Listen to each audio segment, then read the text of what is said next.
할렐루야, 반갑습니다. 지금 우리가 이 종말에 대해서 함께 다루고 있습니다. 지금까지 제가 4주간의 시간을 통해서 종말에 대한 아주 기본적인 내용들을, 아주 중요한 내용들을 살펴보았습니다. 4주간의 내용을 통해서 이 종말이라고 하는 것은 이 구약 시대에 예언되어져 있었던 그 기대가 있었죠. 종말에 대한 기대가 신약 시대 예수님이 오신 이후에 있었던 그런 것이 아니라 이미 구약 시대부터 종말에 대한 기대를 가지고 있었습니다. 그럼 종말이 무엇이냐라고 이제 의미를 물어본다면 여러분들은 대답할 수 있겠죠. 종말은 이 시대가 끝나고 새로운 시대가 열리는 것, 이것이 바로 종말입니다. 이 시대의 끝이 바로 종말인 거죠. 이스라엘 백성들은 왜 이 시대가 끝나기를 그토록 기다리고 원했습니까? 그 이유가 뭐죠? 이스라엘 백성들은 가나안 땅을 하나님께서 선물로 주셨지만 그들이 끝끝내 하나님을 대적하고 불순종하여 북이스라엘과 남유다가 BC 722년 또 BC 586년에 망해버리게 됩니다. 그리고 그들은 500여 년간을 나라 없는 상태로, 나라를 잃어버린 상태로 이제 머물게 되는 거예요. 살게 되는 거예요. 포로된 상태로 살게 되고요. 그래서 이제 끊임없이 독립을 기다리고 소망하고 있었는데 이들이 그 독립을 기다리고 소망했던 이제 근거가 뭐냐면 하나님께서 이스라엘 백성들에게 약속을 주셨습니다.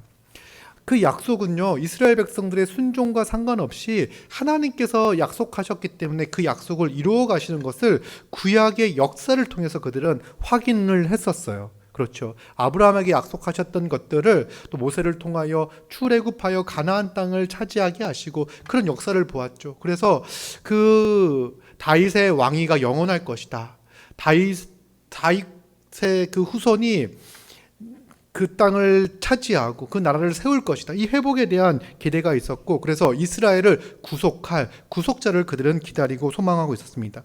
이 구속자가 오면 이 악한 세대는 끝이 나고 새로운 세대가 시작될 거라는 그 기대와 소망을 가지고 있었습니다. 그리고 드디어 이스라엘이 그토록 기다렸던 구속자가 이 땅에 오셨습니다.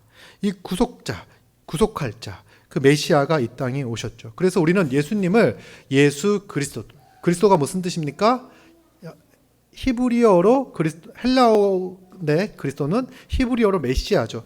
메시아, 예수 그리스도는 예수님은 하나님이 보내신 메시아입니다. 그래서 이 종말의 가장 큰 특징이 뭐냐면 구속하실 분인 메시아가 그리스도가 이 땅에 오셔서 그 나라를, 하나님의 나라를 시작하는 것, 이 땅이 끝나고 새로운 나라가 시작되어지는 그 말씀이 예수님이 오심으로 말미암아 성취된 것을 알 수 있습니다. 그래서 우리가 지지난 시간이죠. 하나님의 나라가 이 땅 가운데 시작이 되어졌다. 그리고 그 하나님 나라의 이 종말의 특징은 두 번째 시간에 이미야 아직 가운데 이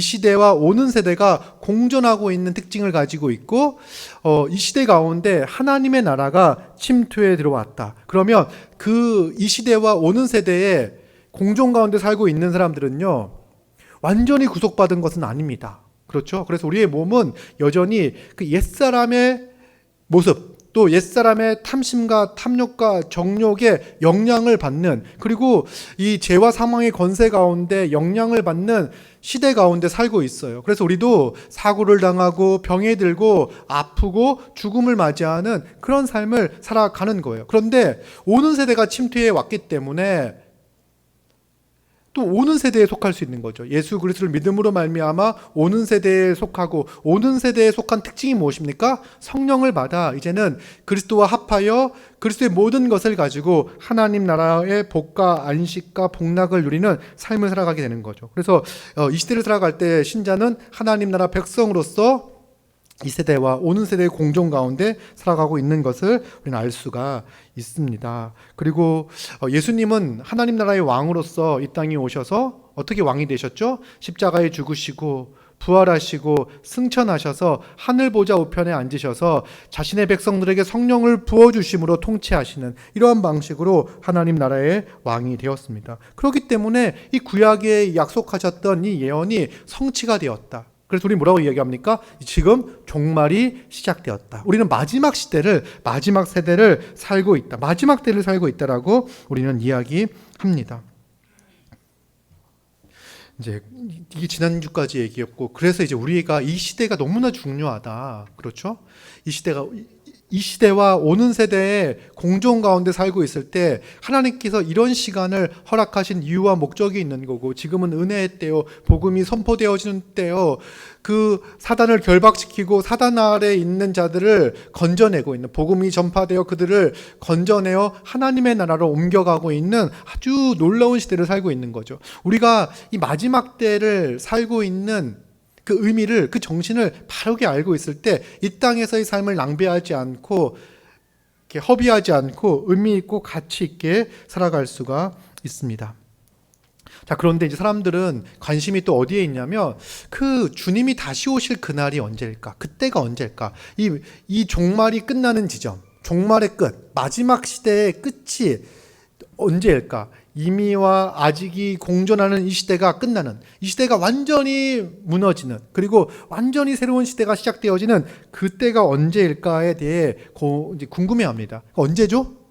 예수님이 다시 오시면 그렇게 되는 거죠. 예수님이 재림하시면 모든 악을 다 심판하시고, 또 이제 이 땅, 죄로 물들었던 이 땅을 갱신하시고 회복하시고, 그래서 하나님 나라를 이루어 우리는 부활의 몸을 입고 그곳에서 영원히 살아갈 수 있는 그 나라를 만드시는 거죠. 그러면 이제 주님이 재림하시면 되는 거예요. 그럼 사람들은 무엇이 궁금하냐면, 주님이 재림할 때가 궁금해요. 언제 재림하시는가? 언제 다시 오시는가?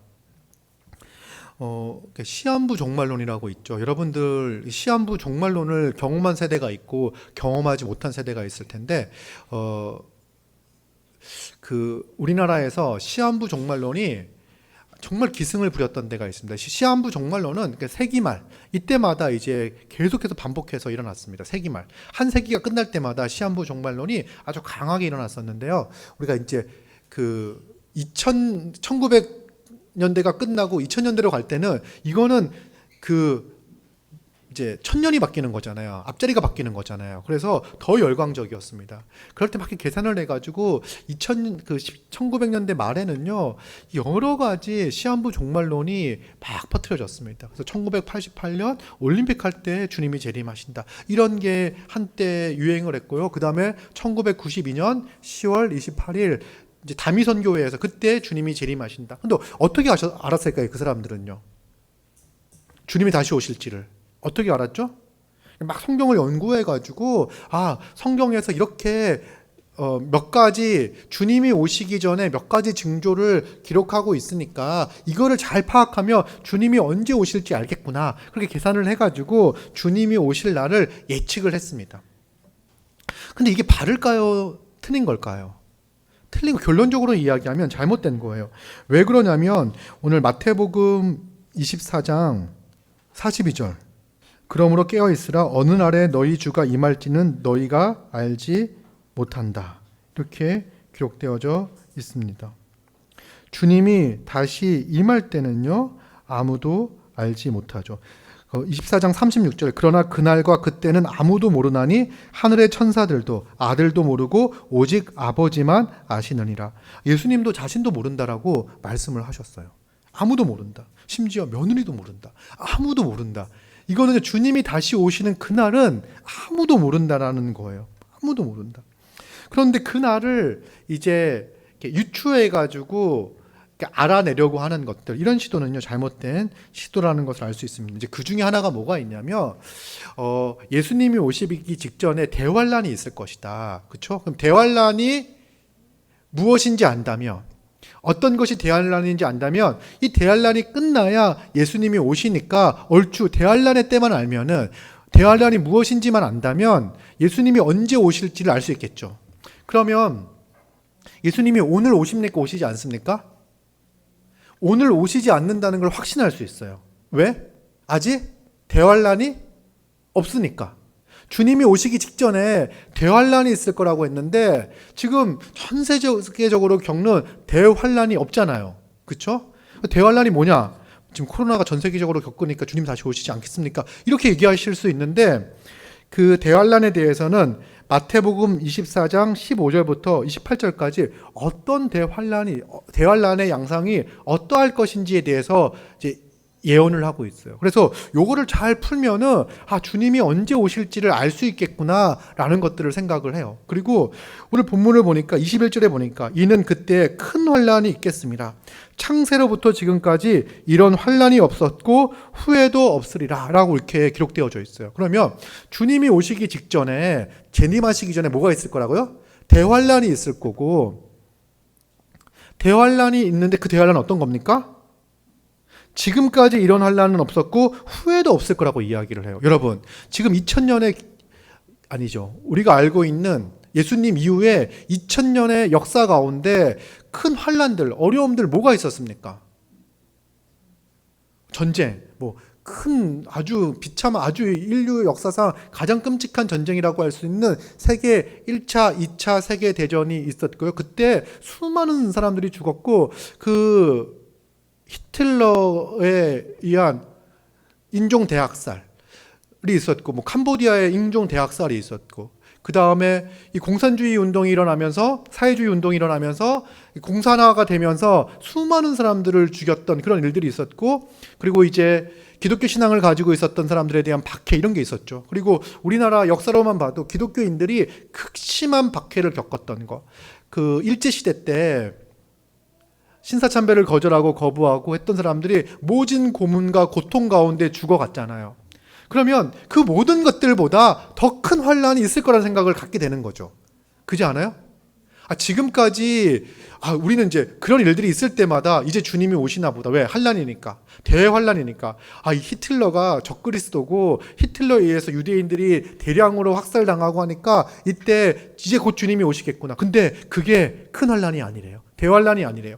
이렇게 이제 생각을 한다는 거예요. 그러면 우리는 주님이 다시 오시는 것에 대한, 주님이 재림하시는 것에 대한 기대와 소망을 가지잖아요. 그렇죠? 주님 어서 오시옵소서. 그런데 이 대환란에 대한 생각을 가지게 되면은 주님이 오시긴 오셔야 되는데 내 때는 안 왔으면 좋겠어. 이런 생각들을 갖는 거예요. 너무 두려워서. 왜냐하면 지금까지 인류 역사를 봐도 이 잔인하고 끔찍한 사건들이 너무나 많았었는데, 특별히 기독교 신앙을 가지고 있어서 당하는 그 어려움들, 지금도 이슬람권에서는 큰 핍박이 있고 어려움이 있잖아요. 공산 치하에 있는 국가들 가운데 큰 어려움을 겪었던 거 우리가 두 눈으로 봤어요. 그것보다도 더 큰 환란, 창세 이전부터 한 번도 없었던 그 큰 환란을 내가 겪는다며 내가 어떻게 그것들을 이겨낼까? 그래서 주님이 오시는 건 괜찮지만 내가 죽고 내 다음 세대, 자식은 무슨 죄가 있습니까? 이런 생각들을 갖는 거예요. 다음 세대, 다음 세대 이렇게 왔으면 좋겠다. 나는 겪지 않았으면 좋겠다고 하는 거예요. 여러분, 예수님의 재림에 대한 기대와 소망을 가져야 되는데 이 대환란은요, 우리가 주님이 다시 오실 소망과 기대를 갖지 못하게 합니다. 그렇죠. 그러면 이 오늘 24장에 나와 있는 이 대환란이 과연 무엇을 가리키고 있는지, 무엇을 이야기하는지 궁금하죠. 왜냐하면 이거에 대한 온갖 잡다한 이야기들이 너무 많이 이제 흘러다니고 있습니다. 이게 종말이잖아요. 미래에 대한 이야기잖아요. 여러분, 미래에 대한 이야기를요, 정확하게 제가 여러분들에게 설명할 수 있을까요? 없을까요? 없을 거예요. 성경의 기록을 가지고 해석을 하는데 사람들마다 해석하는 방식과 방법이 다 달라요. 의미가 달라요. 그러면 우리는 어떤 관점을 가지고 이 본문을 해석을 해야 될까요? 모호한 것을 가지고 해석하는 것이 아니라 분명하고 확실한 것을 가지고 해석을 해야 되는 거예요. 그러니까 분명하고 확실한 구절들, 근거들, 이미 성경에서 이야기하고 있는 분명한 말씀을 근거로 해가지고 성경을 해석해야 되는 거고요. 그리고 우리가 어떤 관점을 가지고 있습니까? 이 성경은 하나님의 구원 계획을 우리에게 알려주는 책이고, 이 구원 계획의 절정은 하나님의 비밀이 다 드러났는데 그 비밀의 절정이 무엇입니까? 하나님의 계시의 절정이 무엇입니까? 누구십니까? 예수 그리스도죠. 예수 그리스도의 십자가의 사역과 그의 죽으심과 그의 부활하심과 예수 그리스도가 십자가의 죽으심으로 말미암아 대적 마귀의 사탄의 머리를 깨트리시고 승리하시고 결박하시고, 이 십자가 사건, 예수님의 초림의 사건, 예수님이 구약의 그 말씀들을 성취하셨던 그 사건들, 그래서 예수 십자가 중심 복음적인 관점으로 이 본문들을 해석해 나가야 되는 거예요. 그래서 이 본문을 해석해 나갈 때 가장 좋은 해석은요, 예수 그리스도의 그 사역이 드러나고 예수 그리스도의 사역과 그 일하심과 하나님의 구원 경륜이 드러나는 방식으로 해석하는 것이 가장 좋은 해석이라는 목표와 생각을 갖습니다. 그런 목표를 가지고 우리가 해석을 하는 거예요. 그래서 여러분들 모호한 구절들을 딱 만나게 되면은요, 어쨌든 그리스도를 드러내는 방식으로 해석하려고 애를 쓰십시오. 그리스도, 예수 십자가 복음을 드러내는 방식으로 해석을 하려고 힘쓰는 게 필요합니다. 이렇게 얘기를 하면 이제 여러분들 이제 감이 올 거예요. 지금 제가 사실 4번의 설교를 했었잖아요. 그 설교를 잘 들은 분들은요, 이미 이 종말의 때가 어떤 시대인지에 대한 이해를 가지고 있어요. 그래서 그렇게 이 땅을 살아갈 때 두렵지 않습니다. 왜? 분명히 이 땅을 살아갈 때 이 시대에 공격이 있을 것이다. 오는 세대에 대한 이 시대의 공격이 있을 거다. 하나님의 나라가 점점점 확장해 나가지만 또 이 시대 또한 가만히 있지 않고 알곡과 가라지가 함께 자라듯이 이 시대 또한 성장해 갈 것이다. 그러나 이미 예수 그리스도가 사탄을 결박하셨고 사탄에게 치명상을 입히셨고, 우리는 아무리 그들이 끝까지 발악을 하고 공격을 하고 한다고 할지라도 결국은 승리할 것이다. 승리할 싸움을 싸워가고 있다는 것을 우리는 알고 살아가는 거예요. 그리고 성령이 우리와 함께 하셔서 그 하나님 나라의 복락을 경험하며 누리며 맛보며 살게 하시니까 힘있게 이 싸움을 싸워나가는 거예요. 그리고 이 시대가 딱 끝났을 때 정말 영광스러운 완전한 그 나라가 시작되어질 것이다. 그런 기대를 가지고 살아갈 수가 있는 거죠. 자, 그러면 이 24장을 어떻게 해석할까 한번 찬찬히 살펴보도록 하겠습니다. 사실 24장을 보기 위해선 23장부터 잘 봐야 되는데, 이게 23장에 보면은 37절에 보면은 이제 예루살렘에 대한 주님의 말씀이 있습니다. 예루살렘에 대해서 예루살렘아, 37절입니다. 23장 37절. 예루살렘아, 선지자들을 죽이고 내게 파송된 자들을 돌로 치는 자여, 암탉이 그 새끼를 날개 아래에 모음과 같이 내가 내 자녀를 모으려 한 일이 몇 번이더냐. 그러나 너희가 원하지 아니하였도다. 보라, 너희 집이 황폐하여 벌어진 바 되리라. 내가 너희에게 이르노니 이제부터 너희는 찬송하리로다. 주의 이름으로 오시는 이여 할 때까지 나를 보지 못하리라 하시니라. 이제 이 예루살렘에 대한, 그 이스라엘에 대한 이제 예언입니다. 예루살렘에 대한 예언이 뭐냐면, 이제 이스라엘의 구속사적 역할이 다 끝날 것이다.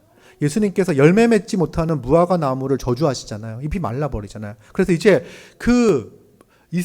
무화과 나무로 상징되어지는 이스라엘의 그 구속사적 역할이 예수 그리스도의 오심으로 말미암아 끝날 것을 이제 말씀을 하십니다.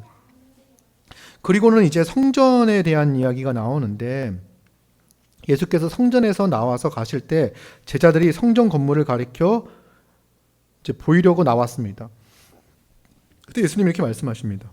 성전을 보면서, 정말 크고 아름답고 화려한 성전을 보면서, 너희가 이 모든 것을 보지 못하였느냐? 내가 진실로 너희에게 이르노니 돌 하나도 돌 위에 남지 않고 다 무너뜨려지리라. 이 성전이 다 무너질 것이라고 예수님께서 말씀을 하셔요. 여러분, 성전은 이스라엘 신앙의, 유대 신앙의 핵심과 같은 것입니다. 성전은 누가 계신 곳입니까? 하나님이 거하시는 곳이잖아요. 근데 그 성전이 무너질 거라고 이야기를 해요. 여러분, 그런데 성전이 무너지면 됩니까, 안 됩니까? 무너져도 돼요. 왜? 이 성전은요, 예수 그리스도가 오시기까지 그 역할을 감당하고 있었던 거예요. 요한복음에 보면 참 성전이 누구라고 이야기합니까? 예수 그리스도잖아요. 참 성전이신 예수 그리스도가 이 땅에 오심으로 말미암아, 성전은 하나님께 나아가 하나님을 만나는 장소인데, 우리는 어디로 나아가 누구를 통하여 하나님을 만납니까? 예수께 나아가 예수님을 통해서 하나님을 만나잖아요. 예수께로 나아가 하나님의 얼굴을 보잖아요. 예수님을 보는 자가 하나님을 보는 거잖아요. 그래서 참된 성전은 예수 그리스도입니다. 그러니까 참된 성전이 오셨는데, 참 성전인 예수 그리스도가 오셨는데 옛 성전이 남아 있으면요, 오히려 그 참 성전의 신 예수 그리스도를 가리고 그 성취하신 것들과 사역들을 가리는 역할들을 하게 됩니다. 그래서 이제 더 이상 필요가 없어진 이 옛 성전이 무너질 것을 예언을 합니다. 3절. 그랬더니 이제 딱 얘기를 들었어요. 근데 제자들이 봤을 때 심상치 않다는 것을 느꼈습니다. 3절에 딱 보니까 예수님께서 감람산 위에 앉으셨을 때 제자들이 조용히 와서 이렇게 말합니다. 약간 이거 성전이 무너진다는 건 되게 충격적인 사건이어가지고 이게 어디 가가지고 쉽게 얘기할 수도 없고 저기 얘기하는 거예요. 우리에게 이르소서, 우리에게 알려주세요. 어느 때에 이런 일이 있겠사오며 또 주의 임하심과 세상 끝에는 무슨 징조가 있사오리이까. 이게 무슨 말이냐면 성전이 언제 무너지죠? 그러면 주님, 이 세상이 언제 끝나죠? 그래서 성전이 무너진다고 하니까요, 세상이 끝난다는 것과 연결을 시켜요. 성전이 무너지니까 세상이 끝나는구나 라고 인식하고 그때가 언제냐고 묻는 거예요. 그런데 여러분, 예수님은요, 이 성전이 무너지는 것과 세상이 끝나는 것을요, 제자들은 당연히 그렇게 생각할 수밖에 없었고 그렇게 물었지만 예수님은요, 성전이 무너지는 것과 세상이 끝나는 것을요 구분지어 말씀을 하십니다. 그래서 이제 먼저는 이제 4절부터 14절까지는 일반적인 징조에 대해서 말씀을 하셔요. 일반적인 징조에 대해서. 그리고 15절부터 28절까지가 성전이 무너지는 것에 대해서 말씀을 하셔요. 성전이 무너질 것이다. 이 성전이 무너지는 것이 대환란이다. 이렇게 말씀을 하시는 거예요. 3절부터 14절까지를 보겠습니다. 4절입니다. 예수님 말씀하셔요. 너희가 사람의 미혹을 받지 않도록 주의하라. 많은 사람이 내 이름으로 와서 이르되 나는 그리스도라 하여 많은 사람을 미혹하리라. 갑자기 예수님께서 마지막 때를 이야기하면서 이제 적그리스도가 나타날 것이다. 그러니까 예수님을 대적하는 혹은 예수님을 대신하는, 이 안티라는 것이 대신한다, 대적한다. 요 두 가지 의미를 가지고 있거든요. 그래서 이제 예수님을 대신하려고 하거나 똑같은 거죠. 예수님을 대적하는 거. 이런 게 이제 적그리스도예요. 그래서 적그리스도는요, 그러니까 예수님을 믿는 자들, 성도들을 막 핍박하는 사람들을, 그 세력을 적그리스도라고 이야기할 수도 있고요, 자기 스스로 그리스도라고 주장하는 사람들도 적그리스도라고 말할 수가 있습니다. 그 사람들이 미혹하는 거죠. 미혹하는 거. 이 적그리스도는 미혹하는 적그리스도는 어떤 부류일까요?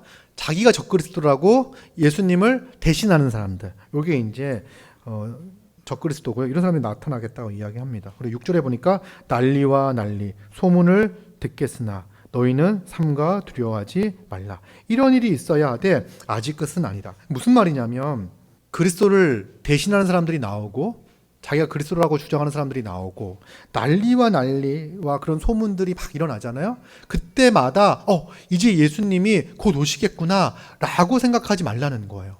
이제 곧 오시겠구나.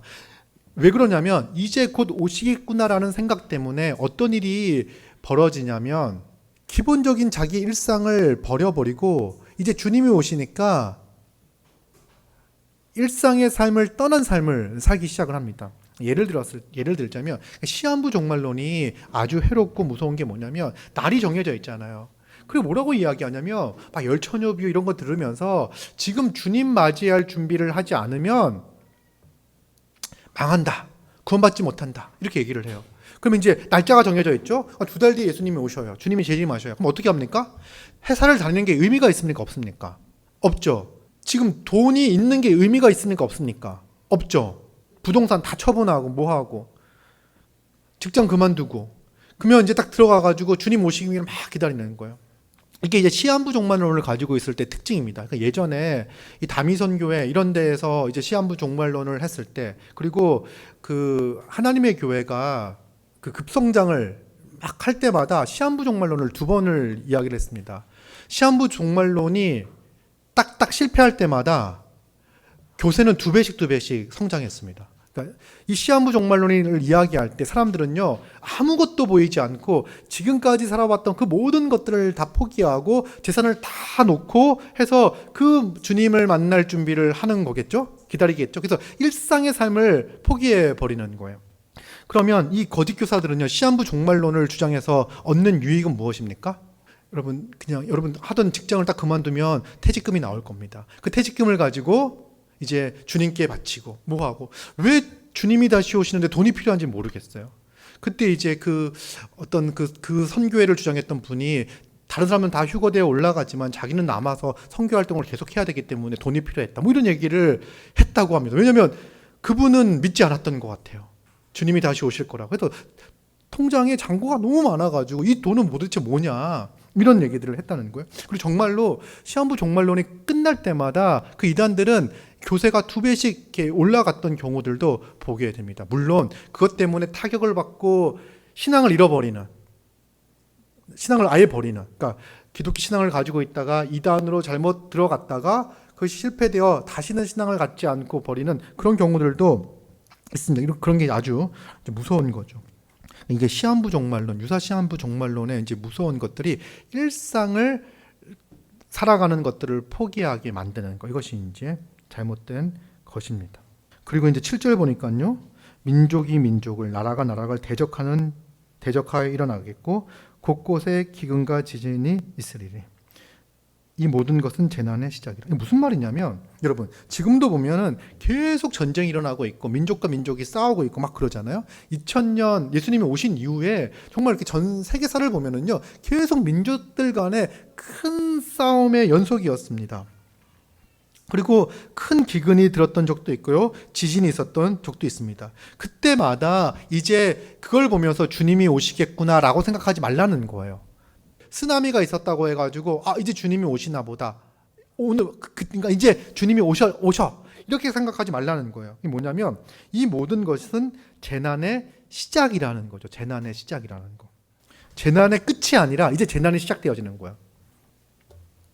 9절 보니까요, 이제 사람과의 관계가 나옵니다. 그때 사람들이 너희를 환난에 넘겨주겠으며 너희를 죽이리니 너희가 내 이름 때문에 모든 민족에게 미움을 받으리라. 그때 많은 사람이 실족하게 되어 서로 잡아주고 서로 미워하겠으며 거짓 선지자가 많이 일어나 많은 사람을 미혹하겠고 불법이 성함으로 많은 사람의 사랑이 식어지리라. 그러니까 불법이 성한다는 건 뭐냐면 하나님의 말씀에 순종하는 그 삶을 살지 않고 법을 어기는 삶을 막 하기 때문에, 하나님 말씀에 순종하는 삶이 어떤 삶입니까? 사랑하는 삶이잖아요. 그런데 사랑하지 않고 사랑이 식어버리는, 그게 이제 이 시대의 특징이다라고 이야기를 해요. 근데 이거는요, 3절부터 14절까지는 이 정말 마지막 때가 아니라는 거예요.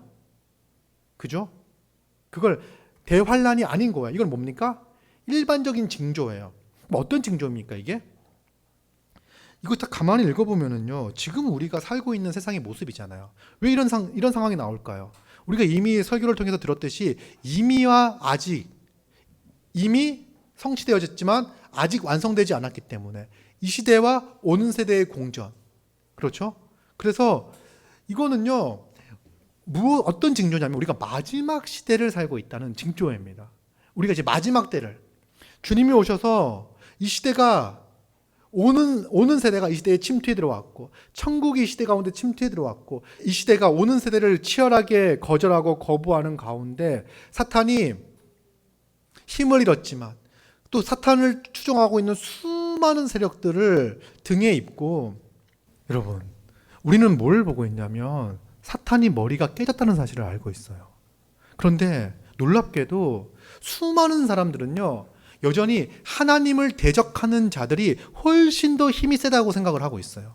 그렇게 사탄을 추종하고 있는, 하나님을 대적하고 있는 세력들, 예수 그리스도를 거절하고 거부하고 있는 세력들을 이렇게 쫙 모아가지고 여전히 그들은 건재함을 가시하면서 그 오는 세대를 거절하고 거부하며 예수 믿는 자들을 박해하며 핍박하고 있습니다. 그리고 그런 사람들 가운데 교회 안에 들어와 사람들을 미혹하고 속이고 자기가 그리스도라고 속이고, 그리고 사람들을 속이며 사랑하지 않고 실족하게 하고 팔아넘기고 뭐 이러는 일들이 이제 벌어지고 있는 거죠. 이것이 바로 어떤 징조냐면 지금 이 시대가, 오는 세대가 공전하고 있다는, 그리고 우리가 마지막 시대를 살고 있다는 징조라는 거예요.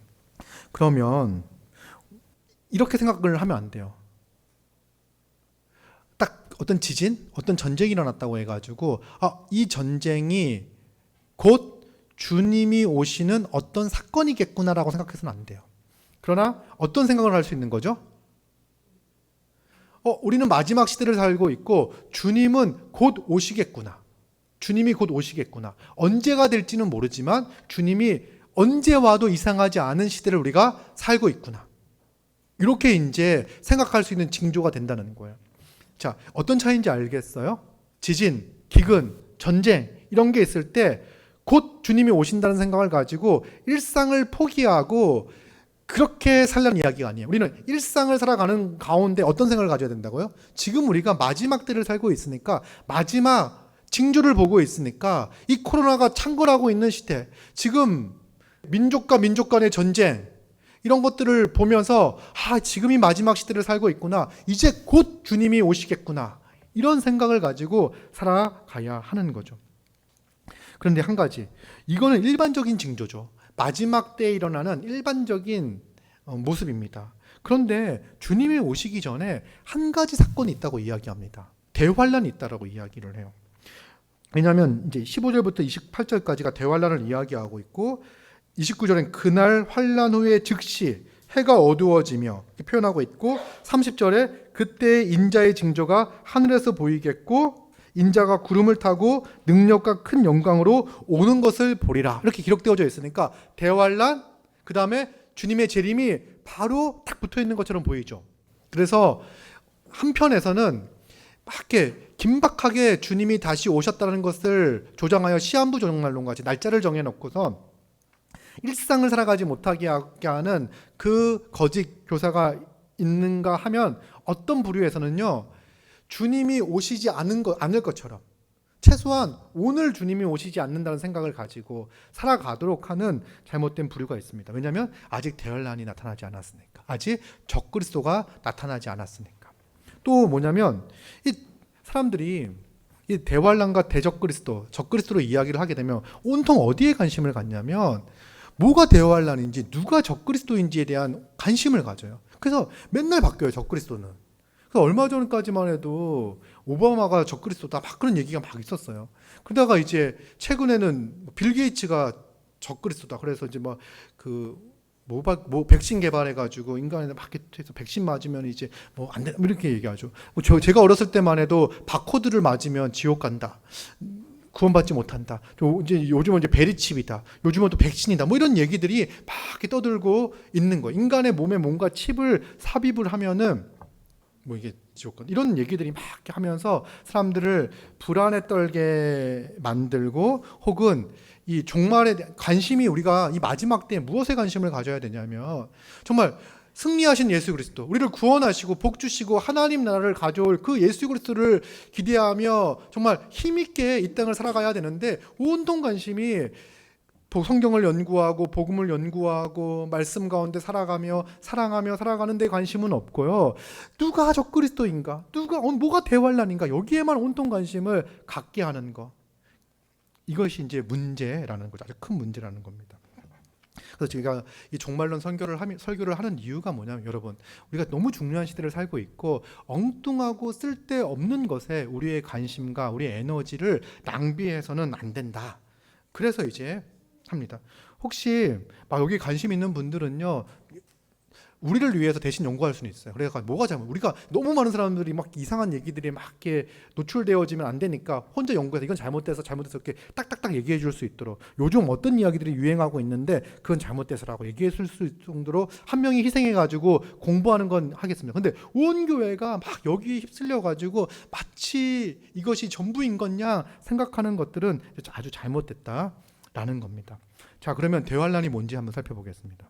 그러므로 너희가 선지자 다니엘이 말한 바 멸망에 가증한 것이 거룩한 곳에 선 것을 보거든.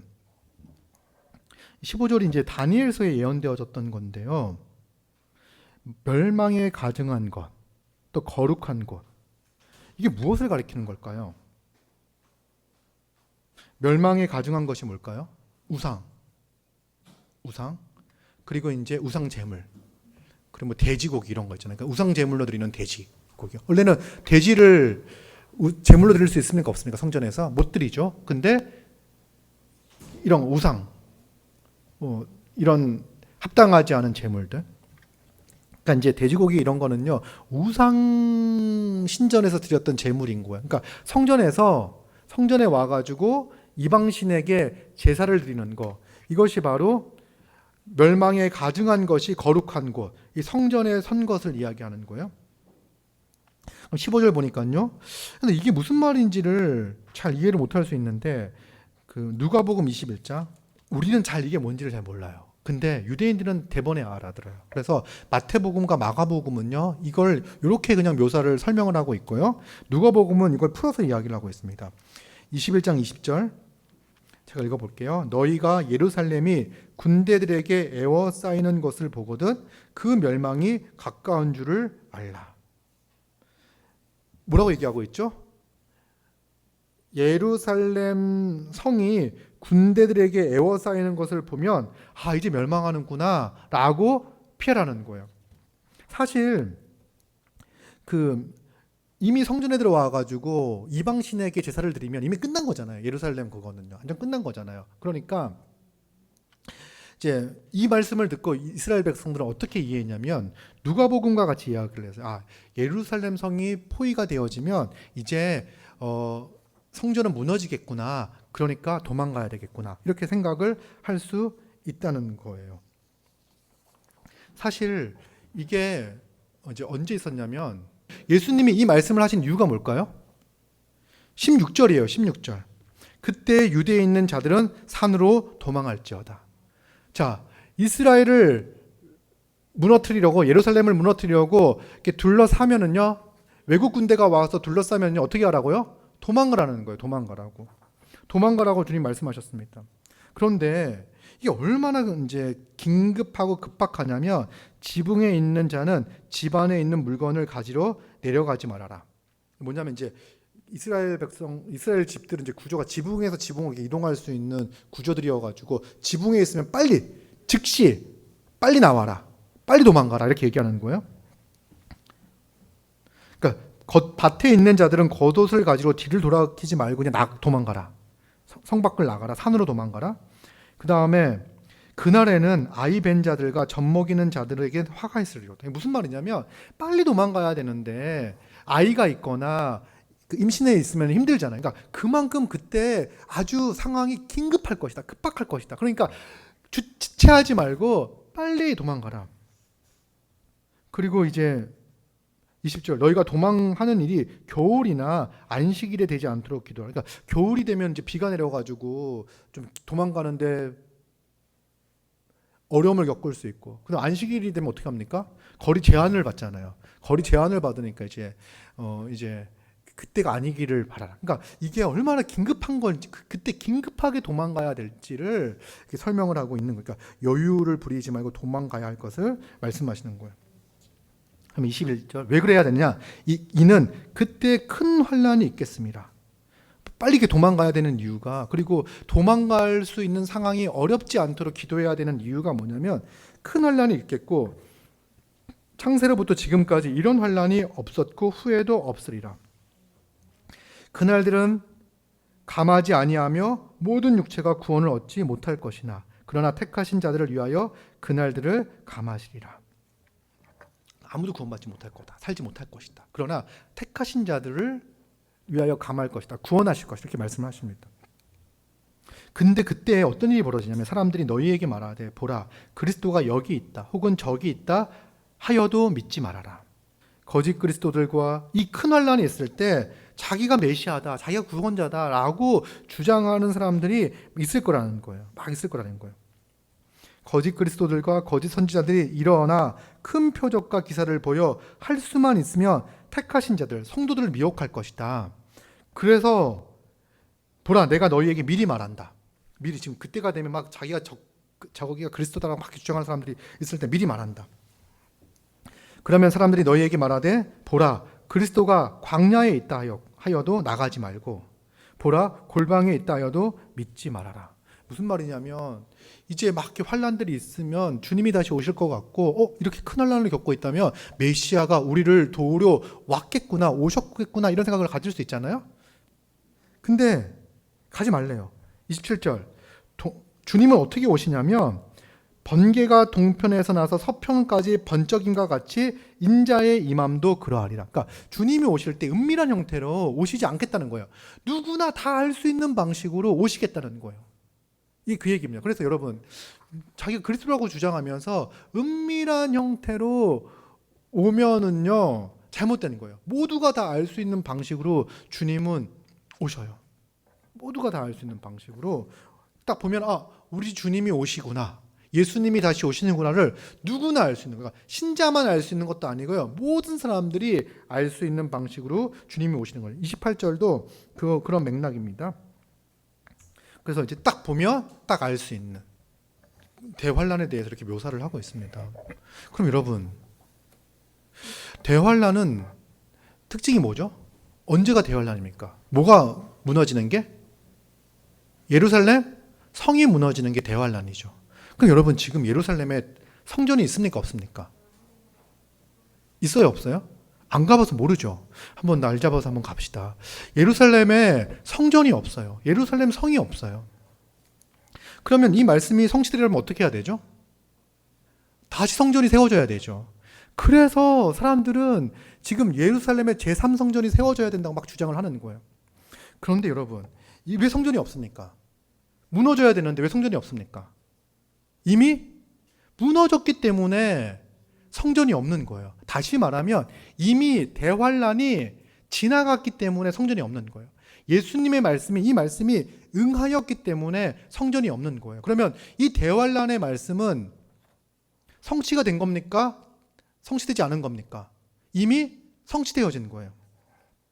자, 3절과 14절의 말씀은요, 주님 다시 오실 때까지 일반적인 징조가 계속 있을 겁니다. 그러면 마지막 때에 대환란이 있을 건데 이 대환란이 이미 지나가 버렸어요. 그러면 이제 주님이 다시 오셔도요 아무 문제가 없어요. 오늘 저녁에 주님이 오셔도 아무 문제가 없어요. 주님, 성전 무너져야죠. 주님이 성전 무너져야 된다고 말씀하셨잖아요.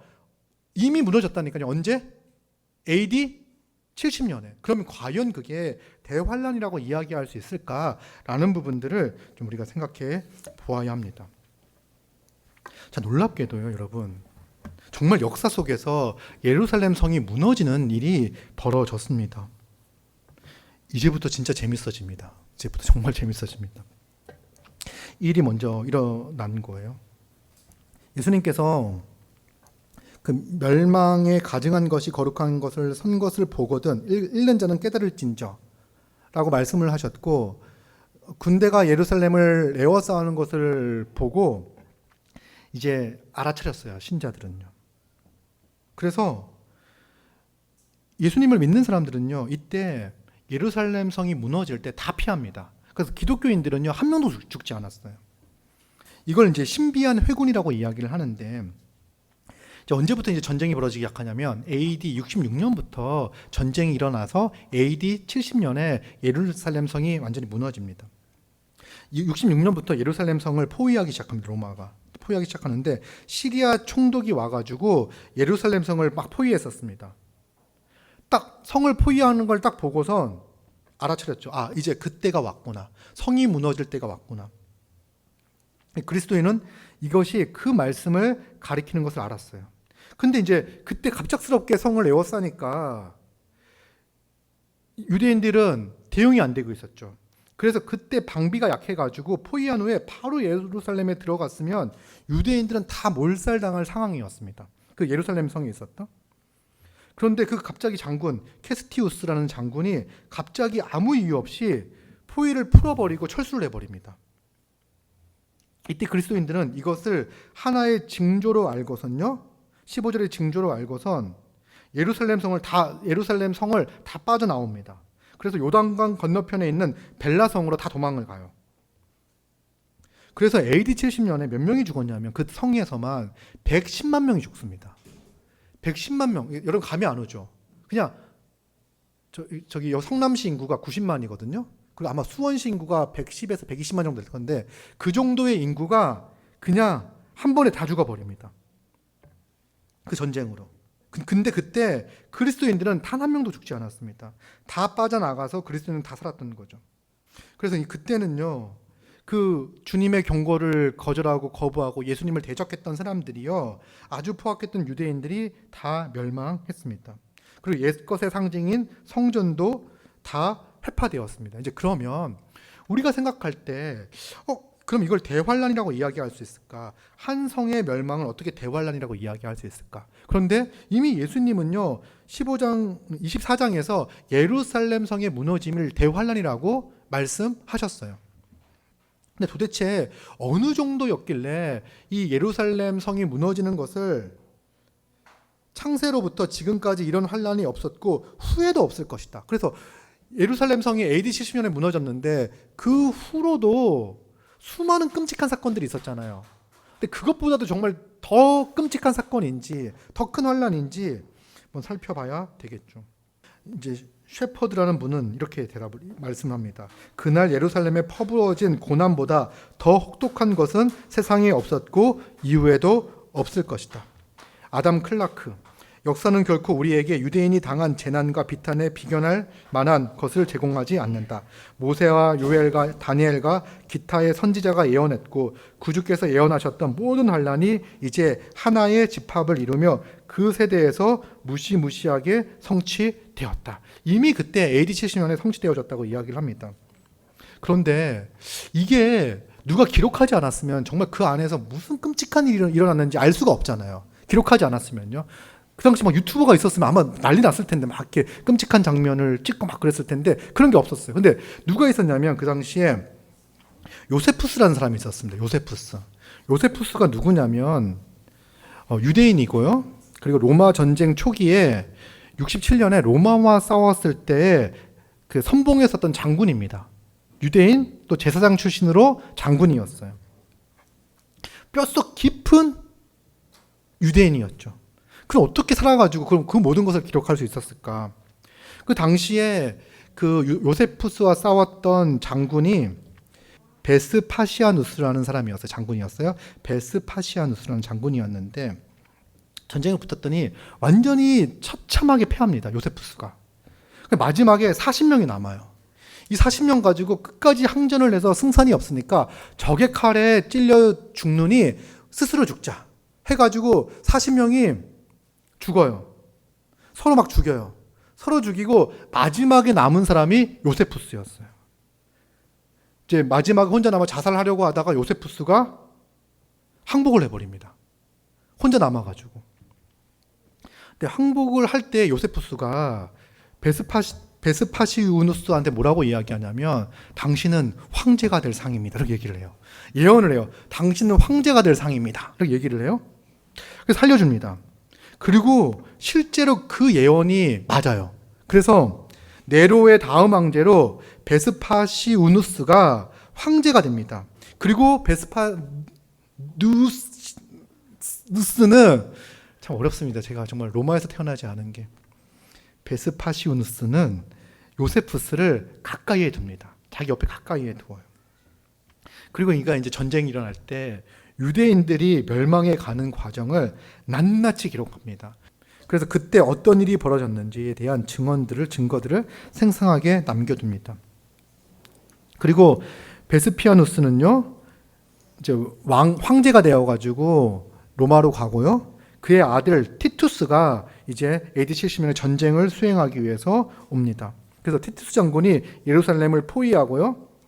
마지막 항복을 촉구하기 위해서 누구를 보내냐면 요세푸스를 보내요. 항복을 설득하기 위해서. 야, 이대로 사면 다 죽는다. 항복해라. 이거 설득하려 들어가요. 그리고 요세푸스는 예루살렘에 들어가가지고 그 예루살렘에서 지금 벌어지고 있는 현장을요, 마지막 그 장면들을요, 실상을요, 낱낱이 기록합니다. 들어가가지고. 근데 그 상황을 보면은 그때 마지막에 그때 죽은 숫자를 보면은요, 그들이 로마인들에게 죽은 숫자보다 자기들 스스로 죽인 숫자가 더 많습니다. 열심당, 강도들, 거짓 선지자들, 또 여러 파로 나눠지고 당으로 나눠지고 이들이 다 모였어요. 예루살렘으로. 다 꾸역꾸역 몰려드는 거예요. 그러니까 68년, 69년도에 어떤 일을 하냐면 예루살렘 성만 놔두고선 이 로마 군대가 유대 전역을 다니면서 학살을 자행합니다. 그러니까 어떤 생각을 갖냐면 사람들이 예루살렘 성으로 들어가면 안전하겠다 성으로 들어가면 안전하겠다. 그래서 이제 사람들이 막 모여들기 시작하는 거예요. 예루살렘 성으로. 꾸역꾸역 들어가기 시작을 하는 거예요. 꽉 차게 되죠. 이미 그때 그 기독교인들은 다 빠져나갔습니다. 기독교는 다 빠져나간 상태예요. 그래서 70년 4월에 예루살렘 성은 둘러싸이고 이 상황은 9월까지 계속된, 그러니까 5달 동안 포위되어져 있는 상태였습니다. 그리고 8월 30일에 예루살렘 성이 이제 불타버리게 되는데, 로마가 포위하고 있던 이 상황에 이 기간 동안, 이제 5개월의 기간 동안에 성 안에는 물과 곡식이 있었습니다. 그리고 몇 년을 쌓을 식량이 있었어요. 곡식 창고에는 몇 년을 쌓을 수 있는 식량이 있었어요. 그리고 그 예루살렘 성에서는 샘물이 나오고 있었습니다. 그렇기 때문에 버틸려면 몇 년을 버틸 수도 있어요. 성을 쌓고서. 그런데 이 사람들이 그 안에서 파벌 싸움을 하기 시작하는 거예요. 그래서 샘에다가 독을 탑니다. 그리고 곡식 창고에 불을 지릅니다. 그리고 때마침 그때 기근이 들어버려요. 그리고 이제 먹을 게 없어지잖아요. 그럼 서로 이제 먹을 걸 찾아 다니면서 누가 숨겼냐 안 숨겼냐면서 사람들을 죽이기 시작합니다. 그리고 누가 그 스파이냐 이런 거 찾아다니면서 서로 죽이기 시작하는 거예요. 그리고 자기의 당파, 힘 이런 것들을 찾기 위해서 서로 죽이기 시작합니다. 그리고 거짓 선지자들은 자기가 메시아라고 서로 막 주장하면서 서로 싸웠습니다. 그래서 자기들끼리 막 싸우면서 죽였던 시체들이 너무 많아가지고 시체를 쌓아도 담을 잃었는데 놔둘 데가 없는 거예요. 그리고 이제 열강주의자들은 막 돌아다니면서 자기를 반대하는 사람들을 다 죽이고, 그래서 먹을 게 몇 년치가 있었음에도 불구하고 수많은 사람들이 굶어 죽고요. 포로가 이제 잡히잖아요. 그때 먹을 게 없어서 포로들이 아사에서 죽는 경우들이 막 생길 정도였습니다. 어느 정도로 비참한 상황이었냐면 이런 기록도 있어요. 먹을 게 없어서 사람들이 이제 눈이 빨개져가지고 먹을 것을 막 찾아다니고 있는데 어디서 고기 타는 냄새가 나는 거예요. 그러니까 사람들이 막 몰려들죠. 그러니까 한 여인이 고기를 먹고 있는 거예요. 그래서 이 사람들이 막 문 열고 눈이 돌아가서 막 들어오니까 뭐라고 이야기하냐면, 자기가 먹고 있던 고기의 반쪽을 내어주면서 너희들이 올 줄 알았다. 너희들이 올 줄 알고 내가 기다리고 있었다. 그러면서 반을 내어주는 거예요. 근데 그게 뭔지 아세요? 자기 애기예요, 애기.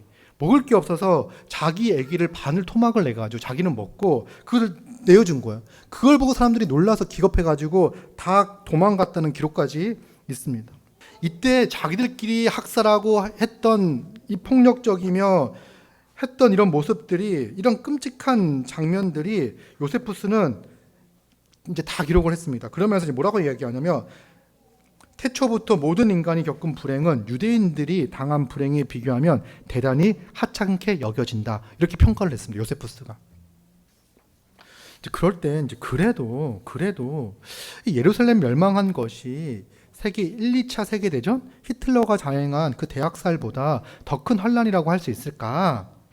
뭐 이런 의문들이 들 수 있어요. 조지 머리는 이렇게 이야기를 해요. 주님이 심중에 두셨고 역사 전체에 그와 같은 것이 없으리라고 말씀하신 것은 환란의 규모나 환란의 정도라기보다는 환란의 성격 그 본질에 있다. 하나님의 심판으로 철저히 한 민족이 괴멸되었다. 옛것으로 치부되어져서 완전히 사라지게 된 예루살렘의 멸망은 구속사의 한 점을 끊어내고 새로운 역사가 본격적으로 시작된 시점이다. 하나님의 아들 예수 그리스도를 부정하고 대적하는 자들이 어떤 심판을 받을 것인지, 어떤 화를 당할 것인지를 보여주는 사건이라 볼 수 있다. 그러므로 이런 환란은 아주 현저한 환란의 때 전례 없는 규모의 순환과 강도를 지닌 독특한 재난이다. 전 세계가 아니라 하나님이 택하신 나라 이스라엘 위에 특별하고 집중적으로 내리는 재난이었다. 하나님의 진노에서 비롯된 환란의 때이기 때문에 이런 때가 또 다시 있겠는가라고 이제 조지 머리는 이렇게 평가를 했고요. 베트너는 이렇게 기록하고 있습니다. 역사상 더 많은 사람이 고통을 당하고 더 오랜 기간 계속된 환란의 때가 있었음은 물론 있다. 그러나 물질적, 도덕적, 종교적 측면을 고려할 때 예루살렘이 공격당했을 때 사람들이 경험했던 고난보다 더 끔찍한 고난은 결코 없었다. 다른 어떤 도시가 파멸당할 때도 이보다 더 많은 사람이 죽지는 않았다. 110만 명이 죽었잖아요. 히로시마에 투하된 원자폭탄은 오늘날 엄청난 공포를 유발하지만 그때 죽은 사람은 예루살렘 멸망에 대해 그때 죽은 사람의 10분의 1밖에 되지 않는다. 이렇게 많은 사람이 살해당했다는 사실에 더해서 유대인에 대한 잔인성, 로마인의 유대인에 대한 잔인성, 그리고 하나님으로부터 버림받았다는 사실을 깨달은 한 백성의 발악, 이것을 보라. 그리하면 그때의 큰 환난이 있겠음이라. 창세로부터 지금까지 이런 환난이 없었고 후에도 없으리라는 그리스도의 말씀이 정당함을 알 수 있을 것이다. 이렇게 평가를 하고 있는 거예요. 그리고 이제 티투스 장군이 로마 군에 이제 진격해 들어갈 때 사실 유대인들을 죽이지 말고 예루살렘 성을 남겨두라고 명령했습니다. 근데 이제 이 로마군이 얼마나 잔인했느냐면 다 죽이고 다 무너뜨렸습니다. 왜 그러냐면 예루살렘 성전에 금이 많잖아요. 이 금을 가지면 주인인 거예요. 이 금을 얻기 위해서 돌 같은 것들을 다 뒤지고 실제로 돌 위에 돌 하나도 남겨놓지 않은 이유가 뭐냐면 그 금을 찾기 위해서 다 엉망으로 만들었던 거죠. 여러분, 유대인들은요 포로로 끌려가면서 금을 먹었습니다. 금붙이 같은 걸 먹었고 금을 꺼내기 위해서 배를 갈라 죽인 경우도 있었습니다. 정말 말로 다 할 수 없는 일이 벌어졌습니다. 110만 명이 사망자로 발생했고 9만 7천 명이 노예로 팔려갔습니다. 온갖 처참한 사람을 살았을 뿐만 아니라 다 흩어져서 나라 없는 민족으로 살게 되었습니다. 이것이 AD 70년에 있었던 대환란의 모습입니다. 자, 이렇게 이야기를 하면 이제 우리가 이해가 되죠. 대환란이라는 것은 AD 70년에 있었고 정말 예수님이 말씀하신 대로 예언하신 대로 이미 성취가 되었구나. 그래서 무너질 성전이 없구나 라는 것을 우리가 이제 알 수가 있어요. 그런데 이제 뭐 때문에 또 헷갈리냐면 29절 30절 때문에 헷갈려요. 그래서 한 번 더 성전이 무너져야 되는 거 아니야? 주님이 다시 오시기 직전에 성전이 한번 무너져야 되는 거 아니야? 라는 생각이 들어요. 왜 그러냐면 그날 환난 후에 즉시 해가 어두워지며 달이 빛을 내지 아니하며 별들이 하늘에서 떨어지며 하늘의 권능들이 흔들릴 것이다. 이렇게 얘기를 하죠.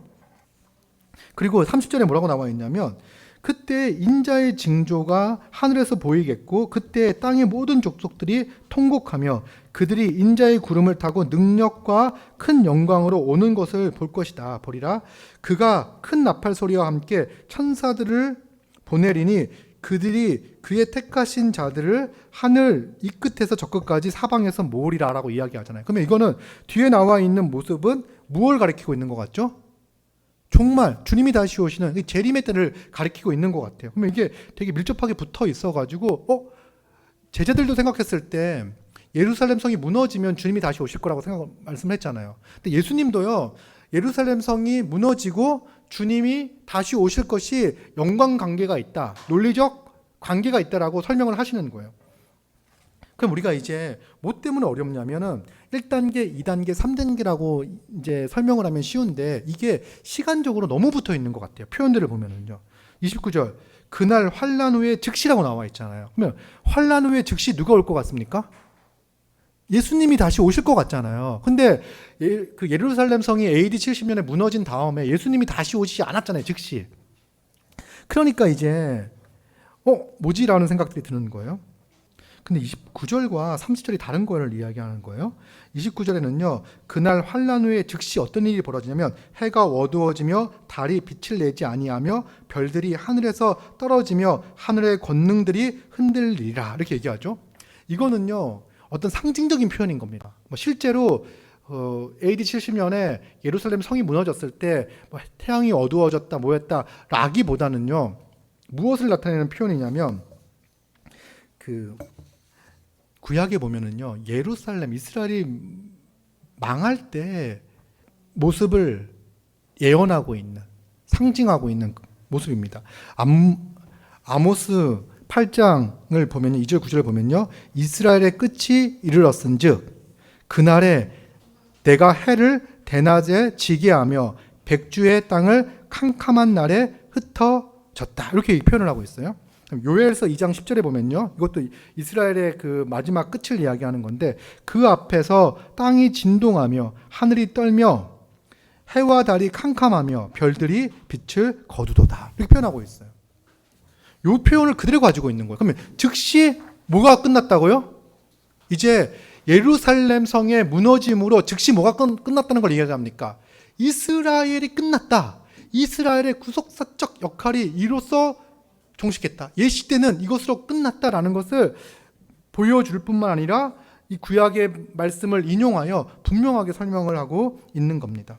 그런데 구약 이스라엘 백성들은 이걸 딱 읽으면 이제 이해를 할 수 있는 거죠. 이스라엘 사람들은. 30절이 문제예요. 그러면 그렇게 이제 이스라엘이 딱 무너진 다음에 어떤 일이 벌어지냐면 30절에 그때라고 나오죠. 그때 주님이 다시 오실 것을 묘사를 하고 있어요.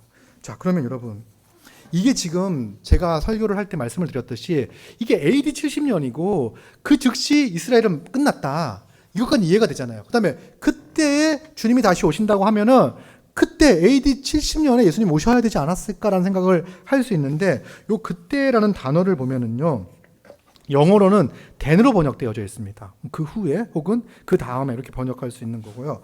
요 그 헬라어로는요, 토테라는 단어인데, 이거는요, 논리적 순서를 가리키는 단어예요. 그래서 이게 시간적으로 즉시 발생할 수도 있지만 상당한 시간을 간격을 두고도 발생할 수 있는 거예요. 그래서 이 일이 일어난 다음에 그때 그 다음 차례에 주님이 다시 오실 것이다 라고 이야기를 하는 거죠. 그렇게 이제 해석이 되어지는 부분이에요. 자연스럽게 해석이 되어지는 거예요.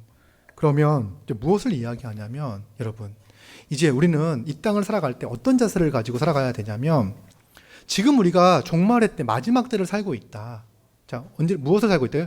마지막 때, 종말의 때를 살고 있다. 종말의 때라고 해가지고 일상을 포기하고 살아가는 것이 아니라 이 일상 가운데 매일매일 열심히 내게 주어져 있는 일상을 충실하게 살아가는 가운데 무엇을 기다려야 됩니까? 주님이 다시 오실 것을 기다려야 되는 거예요. 여러분, 지금 이제 주님이 곧 오셔도 아무 문제가 없어요. 이제 이런 문장이 하나가 또 걸려요. 그 마태복음 24장 14절을 보면요, 이 천국 복음이 모든 민족에게 증언되기 위하여 온 세상에 전파되리니 그제야 끝이 오리라라고 이야기하잖아요. 그러니까 마지막 그때 온 민족에게, 온 세상에게 복음이 전파되어져야 끝이 오겠구나라는 생각을 가지면서, 아직 그 유사시한부 종말론을 주장하시는 분들은 아직까지 온 세상에 복음이 전파되지 않았기 때문에 주님이 다시 오시지 않는다. 그래서 이 지금 추세로 보면은 2030년경에 주님이 다시 오실 것이다, 뭐 이렇게 이제 주장하시는, 유사시한부 종말론을 주장하시는 분들이 있습니다. 그런데 사도 바울은요, 이미 그때 땅끝까지 온 세상에 복음이 전파되어졌다라고 생각을 하고 있었어요.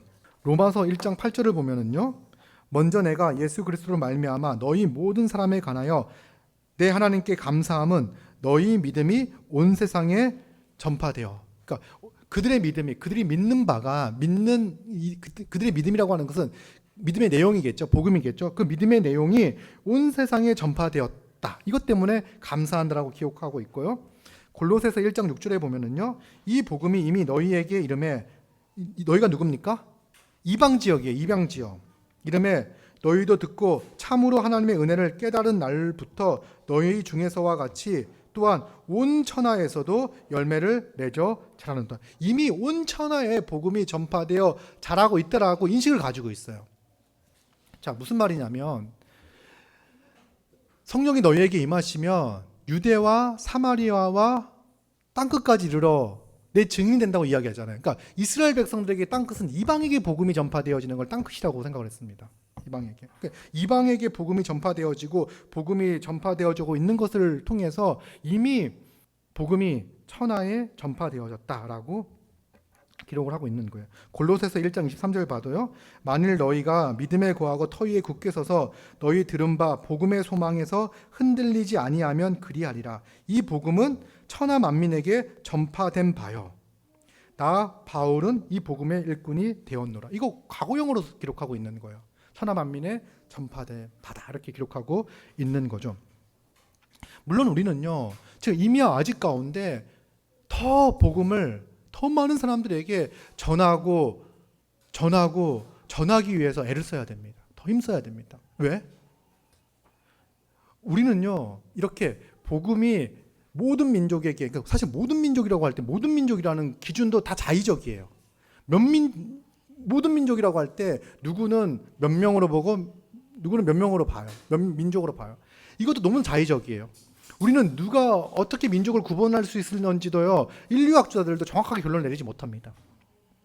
그런데 오히려 땅끝까지 복음이 전파되어지지 않으면 주님이 오시지 않을 수 있다는 기대는요, 오히려 우리를 더 나태하게 만들 수 있습니다. 오히려 우리는 어떤 생각을 가져야 되죠? 이미 복음은 땅끝까지 전파되어졌고 온 세상이 전파되어졌으니 오늘 주님이 오셔도 아무 문제가 없는 거예요. 주님, 아직 주님 오실 시간이 남았는데요? 아직 어떤 민족에게 복음이 전파되지 않았는데요? 라고 이야기할 수가 없다는 거예요. 우리는 정말 이때 마지막 때 정말 복음을 전하기 위해서 힘있게 살아가야 합니다. 더 절박한 심정을 가지고 하루하루를 의미 있고 가치 있게 살아가야 돼요. 마지막으로 누가복음 21장. 제가 사실은 이렇게 오늘 설교가 길어질 거라고는 생각을 못했습니다. 왜냐하면 한 3분의 1로 줄였거든요. 3분의 1로 줄여가지고 오늘은 정말 편하게 이야기하고 빨리 끝내야지라는 생각을 했었는데 되게 여러분들이 재밌게 열심히 듣는 모습을 보니까 좋아서 이렇게 길어졌습니다. 저의 책임이 아니라 여러분들 잘 들은 여러분들의 책임입니다. 자, 21절을 보면은요, 사실 이거 병행 본문이거든요. 같은 거에 대한 말씀인데 좀 말씀하시면서 21장 34절, 너희는 스스로 조심하라. 그렇지 않으면 방탕함과 술 취함과 생활의 염려로 마음이 둔하여지고 뜻밖의 그날이 덫과 같이 너희에게 임하리라. 여러분, 이게 마지막 시대를 살고 있는 우리에게 주는 경고입니다. 조심하라고 이야기합니다. 경계하라고 이야기합니다. 무엇을 조심해야 되냐면, 우리가 조심하지 않으면 어떤 일이 벌어지면 우리는 방탕한 가운데 이 귀중한 시간들을 낭비하며 살아갈 수 있어요. 방탕하게 살아갈 수 있어요. 이 술 취함 가운데, 그러니까 우리가 살아갈 때 또렷한 정신을 가지고 정말 우리의 사명을 분명하게 알고 하나님이 원하시고 하나님 기뻐하시는 뜻을 분명하게 알아 살아가야 하는데, 술 취함 가운데 우리의 인생을 방탕하게 허비할 수 있습니다. 또 여러분들, 우리 마음속에 많은 것을 또 차지할 수 있게 되는 게 뭐냐면 생활의 염려예요. 생활의 염려. 무엇을 먹고 어떻게 살 것인가라는 생활의 염려.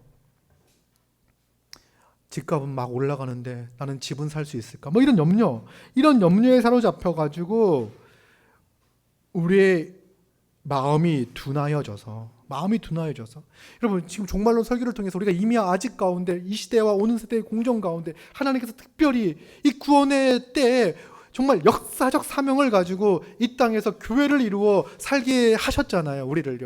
우리 같은 자를 이 역사적 사명을 띠고 이 땅 가운데서 살게 하셨는데 우리가 마음이 둔하여져서, 그리고 정말 세상 사람들과 똑같이 아니면 그보다 더 못하게 살다가 그날 주님이 다시 오시는 그날이 덫과 같이 우리에게 임할 수 있다는 거예요. 그래서 우리는 경계하고 조심해야 합니다.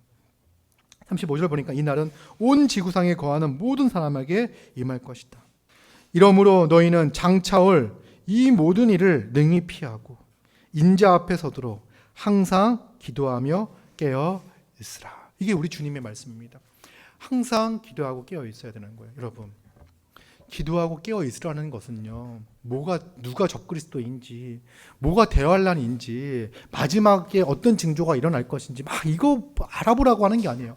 마지막까지 깨어 있으라는 것은요, 우리 주 대신 예수 그리스도를 바라보는 것, 우리에게 생명 주시고 우리를 자녀 삼아 주시고 우리에게 이 땅에서 교회가 되게 하시고 이 땅에서 또 사명 주시고 이 땅에서 생명 주시고 이 땅에서 살아갈 수 있는 자원을 주셔서 주를 위하여, 이웃을 위하여, 교회를 위하여 살아가게 하신 그 예수 그리스도, 우리를 위하여 십자가에 못 박혀 죽으시고 우리를 구원하시고 우리에게 생명 주시고 우리의 주가 되셔서 오늘도 통치하고 다스리고 계신 그 예수 그리스도를 바라보고 의지하는 것, 이것이 항상 깨어 있는 겁니다. 여러분, 우리가 오늘도 우리가 매일매일 일상에서 예수 그리스도를 바로 보지 못한다면, 분명하게 바라보고 있지 못한다면 그것은 우리의 마음이 둔해져 버린 상태입니다. 여러분, 아침마다 우리는 말씀 앞에 서서 우리에게 생명 주시고 우리를 구원하시고 우리를 하나님의 거룩한 백성 되게 하셔서, 거룩하고 흠이 없는 자가 되게 하셔서 하나님 앞에 서게 하시는,